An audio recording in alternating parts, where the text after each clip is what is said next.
अस्सलाम वालेकुम दोस्तों। 3 जुलाई के लिए सऊदी अरब की फटाफट खबरों में आपका स्वागत है। मैं हूं साकिब मिर्ज़ा और आप देख रहे हैं gulf life Hindi. Saudi airline ने एक बार फिर से कहा कि इंटरनेशनल फ़्लाइट के लिए किसी भी तरह का कोई ऐलान नहीं किया गया है।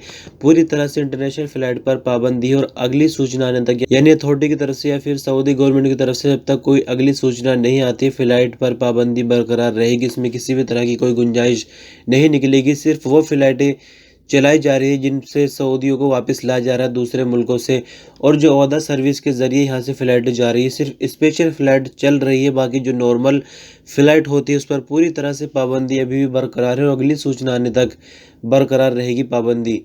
आपको बता दें कि एयरलाइंस को इस तरह की नोटिफिकेशन क्यों जारी करनी पड़ती, क्योंकि लगातार फेक खबरें फैल रही फ़्लाइट को लेकर। यूट्यूब पर लगातार वीडियोस बन रही है फेक, और बाद में बता देते हैं कि टाइम बढ़ गया है फ़्लाइट का। हालांकि ऐसा अभी कुछ भी नहीं है, कोई भी तारीख क्लियर नहीं है फ़्लाइट के ऑपरेशन के लिए। इसी तरह ट्विटर पर या दूसरे जो सोशल मीडिया प्लेटफॉर्म है उन पर भी झूठी खबरें लगातार फैल रही है। तो फिर लोग एयरलाइन की वेबसाइट पर आकर या फिर इसके ऑफिशियल सोशल अकाउंट पर आकर सवाल करते हैं, तब एयरलाइन की तरफ से सफाई दी जाती है लोगों के लिए। तो फिलहाल मार्केट में झूठी खबरों का प्रसार प्रचार बहुत ज़्यादा हो रहा है, खासकर फ्लाइट को लेकर। लेकिन हकीकत यह है कि अभी किसी तरह का कोई ऐलान नहीं हुआ है इंटरनेशनल फ्लाइट के लिए। फ्लाइट पूरी तरह से बंद है। सऊदी पासपोर्ट डिपार्टमेंट यानी जवाज़ात ने कहा कि अगर आपने अपना फाइनल एग्जिट यानी खुरूज नहीं लगवा लिया हो तो 60 दिन के अंदर उसको कैंसिल कराना ज़रूरी है, वरना तो 1000 रियाल का जुर्माना आपको देना होगा। ये खबर आपको आसान भाषा में समझा दूँ कि अगर आपको ट्रैवल करना है तो 60 दिन का टाइम खुरूज नहाई लगने के बाद मिलता है, उसके अंदर अंदर सफ़र करना है। अब उसके लिए फ़्लाइट चल रही है या नहीं चल रही है उसके लिए जवाज़ात ज़िम्मेदार नहीं है। आपको अगर अपना ख़ुरूज नहाई कैंसिल कराना है तो 60 दिन के अंदर अंदर कैंसिल कराना होगा, लेकिन उसके लिए इकामा का वैलिड होना ज़रूरी है। अगर इकामा एक्सपायर पहले से ही है तो ख़ुरूज नहाई कैंसिल नहीं होगा। 1000 रियाल की ज़द में आप आ जाएंगे। तो इस तरह से जवाज़ात ने कहा कि 60 दिन के अंदर ट्रैवल करना है, अगर कैंसिल कराना चाहते हैं तो इकामा वैलिड होना ज़रूरी है। तो वो आपके लिए मेरी तरफ से ये हिदायत है कि जब तक कि फ़्लाइट का ऑपरेशन शुरू ना हो तो बिल्कुल भी जज्बात में ना आए, आराम से अपना काम करते रहे, खुरूज नहाई ना लगवाए। या फिर इकामा, अगर आपका इकामे में टाइम है तो खुरूज नहाई लगवा ले ताकि उसको कैंसिल करा जा सके। फ़िलहाल आपको बता दें कि खुरूज नहाई अगर कैंसिल कराना है और इकामे में टाइम है तो फ्री में कैंसिल हो जाता है खुरूज नहाई, पैसे इस टाइम नहीं लग रहे हैं।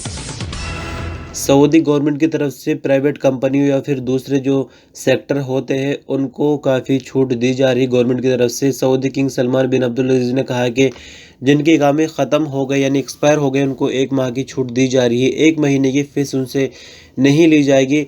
इसी तरह से आपको बता दें कि कई तरह के जुर्माने लग जाते हैं कंपनियों या फिर सेक्टर पर, उनको बंद कर दिया जाता है, तो उनके लिए भी माफ़ी हो गई है, उनको खोला जाएगा। और एक चीज़ आपको बता दें कि जो नेताकात प्रोग्राम होता है, मतलब जो कैटेगरी होती है ग्रीन येलो वगैरह की, आप जानते होंगे जब कंपनी रेड वगैरह में आ जाती है तो वो सऊदियों की नंबरिंग से होती है, मतलब परसेंटेज जो है वो सऊदियों की लगाई जाती है, उसके मुताबिक उसको कलर कोड दिया जाता है। तो यहाँ आपको बता दें कि एक तरह की और छूट दी गई, यानी अगर कंपनी के पास 4 सऊदी काम कर रहे हैं तो उसको 5 गिना जाएगा। इस तरह से यहाँ पर नेताकात सिस्टम में भी काफ़ी छूट दी गई है। तो कई तरह की छूट यहाँ पर कंपनियों को दी गई जो कोरोना संकट से जूझ रही थी, जिनको काफ़ी नुकसान हुआ था, उनको ऊपर उठने के लिए सऊदी सरकार ने काफ़ी छूट दी है, जिनमें इकामे की 1 महीने की फ़ीस भी माफ़ की गई है वर्करों की।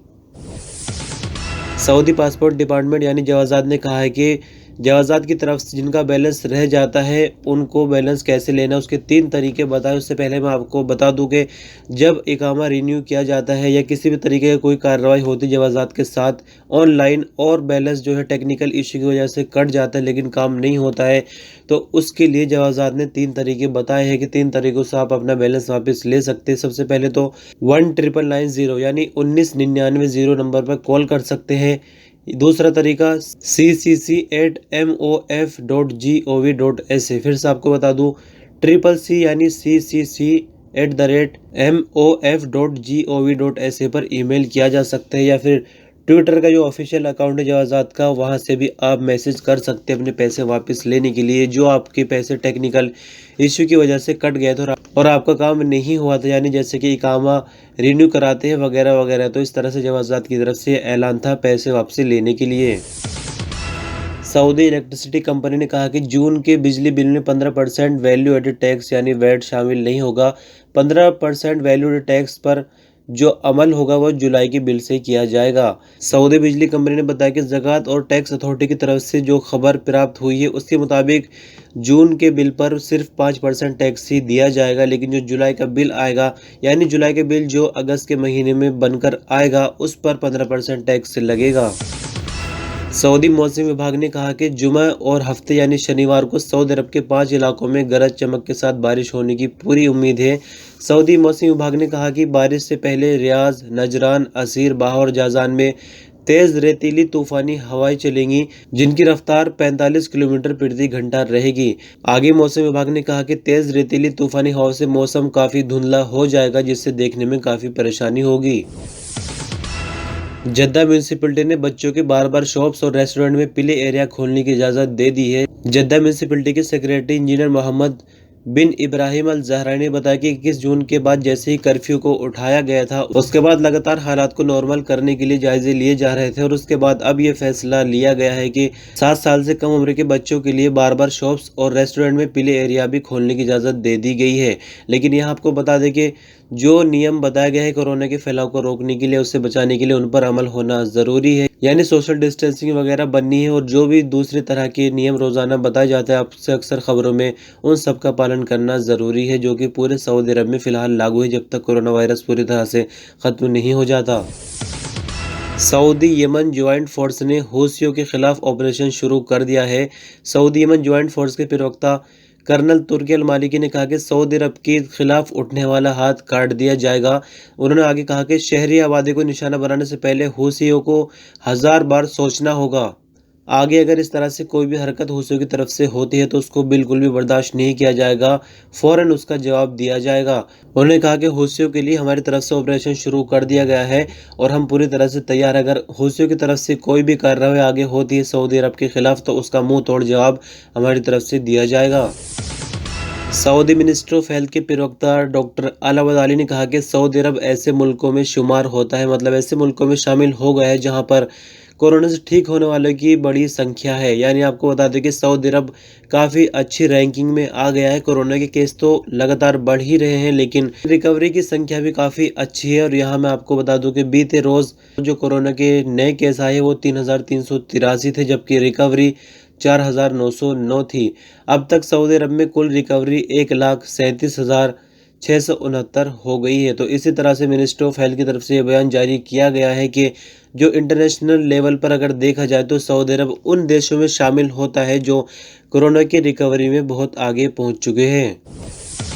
सऊदी अरब की राजधानी रियाद में फिर से 2 हुंडी का कारोबार करने वाले अजनबी पकड़े गए हैं। आपको बता दें कि ये अजनबी बांग्लादेशी है। रियाद पुलिस के प्रवक्ता कर्नल शाकिर अल तेजरी ने बताया कि खुफिया सूत्रों से जानकारी मिली थी कि 2 बांग्लादेशी हुंडी का कारोबार कर रहे हैं। जैसे ही पुलिस ने उनके ठिकाने पर छापा मारा तो उनको रंगे हाथों गिरफ्तार कर लिया। उनके कब्जे से 2,10,000 रियाल बरामद हुए हैं। पुलिस ने उनसे सवाल किया कि इतनी भारी रकम आपके पास कहाँ से आई, क्योंकि आप एक नॉर्मल कैटेगरी के मजदूर हो। तो उनका कोई जवाब न बन सका और जब उनके कमरे की चेकिंग की तो वहां से रजिस्टर्ड वगैरह मिले जिन पर नाम लिखे हुए थे कि पैसे किन को जाने हैं बांग्लादेश के अंदर और यहाँ पर किन से वसूल किए गए हैं। उनके अंदर रकमें भी लिखी हुई थी, यानी जिससे पुलिस को मिली जानकारी पूरी तरह से पक्की हो जाती है। उनकी गिरफ्तारी हो गई और इनसे पूछताछ अभी जारी है। इसके बाद उनको पब्लिक प्रोसिक्यूशन यानी क्राइम ब्रांच के हवाले कर दिया जाएगा, जहां उन पे आगे कार्रवाई होगी और अदालत में पेश किया जाएगा, फिर मुकदमा वगैरह चलेगा। तो इस तरह से फिर से एक नई खबर एक हफ्ते के दौरान हुंडी का कारोबार करने वालों के लिए। जैसे कि मैंने आपको पहले बताया कि कारोबार पूरी तरह से इलीगल है और पैसे डूब सकते हैं भेजने वालों के, अगर चेकिंग वगैरह में पैसे भेजने वाले बंदे आ जाते हैं तो।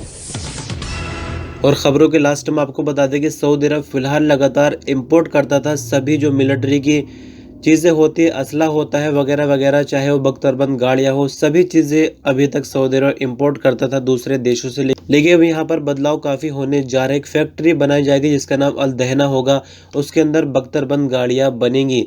Saudi army industrial general corporation ने बताया कि नई बख्तरबंद गाड़ियाँ अल दहना के नाम से सऊदी अरब में जो फैक्ट्री बनेगी उसमें तैयार होंगी। उसी के साथ दूसरी तरह के आर्मी के हथियार जैसे कि टैंक वगैरह होते हैं वो सब भी यहाँ पर बनेंगे। लेकिन फिलहाल अभी शुरुआत बख्तरबंद गाड़ियों से होगी। और आपको बता दें कि यहाँ पर दूसरे देशों की कंपनियों को भी आने का मौका मिलेगा, मतलब यहाँ इन्वेस्ट कर सकती है सऊदी अरब की इस फैक्ट्री के अंदर। तो काफ़ी बड़े पैमाने पर ये काम होने जा रहा है। सऊदी अरब अब लगातार तरक्की की राह पर है। जो चीज़ें लगातार इंपोर्ट की जाती है दूसरे देशों से, उन पर सऊदी अरब धीरे-धीरे अपने पैर जमा रहा है, मतलब आत्मनिर्भर हो रहा है देखा जाए तो एक तरह से।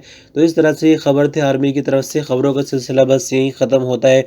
वीडियो के बारे में अपनी राय दे सकते हैं कमेंट के रूप में। चैनल पे नए तो सब्सक्राइब कर सकते हैं। वीडियो पसंद आ रही है तो लाइक भी कर सकते हैं। बने रहिए gulf life Hindi YouTube channel पर। अपना ख्याल रखिए। अल्लाह हाफ़िज़।